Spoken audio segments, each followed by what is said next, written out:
Elder Scrolls Online has been in development for over 5 years. You didn't even know it. You're too busy playing Oblivion and Skyrim, and calling it one of the most anticipated games of E3 2012 is certainly an understatement. Here to join me for an exclusive demo of the game is Paul Sage, game director. Thanks for joining us, Paul, and we're going to dive right into gameplay because we're so excited to see this. Tell us about the project. So basically, the Elder Scrolls Online has been a franchise people have been familiar with for 20 years. And now you get to play it online. You get to play it with your friends, you get to play it with strangers. From the ground up, we've made it just so it's incredibly accessible, right? So you get in, we want to make sure that you can group very easily with people. So it's going to be one of the most accessible as far as socially. We have a lot of features planned. They're going to make it so you get together with your friends. Maybe you see them in the game, or maybe you see them offline and you say, hey, I want to go play Elder Scrolls Online. So that's going to be one of the big hallmarks. So here you'll see Daggerfall, which is something you haven't actually seen in 20 years, right? So this is, it's got a very rich, deep lore.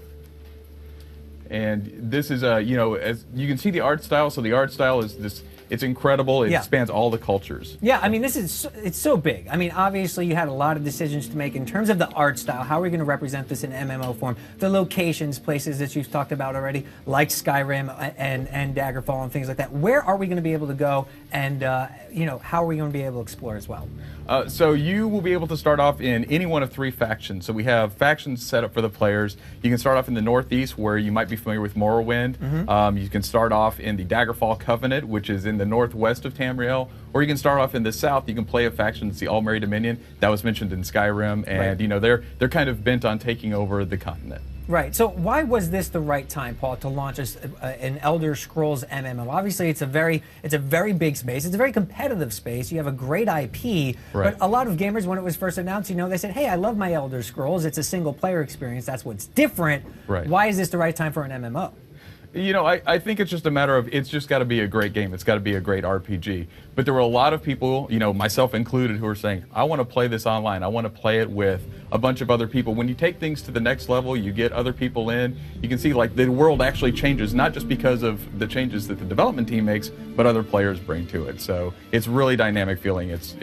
It's a great game. Okay, and talk a little bit about the gameplay mechanics. Obviously, people kind of go into MMOs knowing what to expect, but we've seen recent titles like SWTOR and upcoming Guild Wars 2. They're looking to mix things up. What can we expect on the gameplay front that's going to make this an innovative player? So one of the things that we've really worked hard to do was make sure that we take away a lot of the interface from the game and have you concentrate and look into the world. And so the reason we built it that way is so combat is very real-time feeling. So it feels like it's reactive, it's active. As a player, you're blocking, you're using your health, stamina, and magicka stats to really affect combat. And so when players team up, they're not just teaming up and pressing buttons over again, but they're really reacting to what's going on in the world. Obviously, a very story-driven world here we're talking about with Elder Scrolls. I mean, the amount of depth that you have to work with is phenomenal. How are you distilling all that down to an accessible experience as well?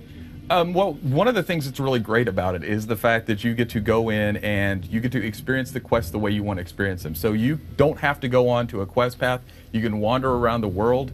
We'll actually have quests that come to you. So you'll see an NPC run over the hill. They'll grant you the quest. So you explore basically just how you want to explore. You play the game the way you want to play the game, essentially. And you're not on rails at all. It's a great open exploration.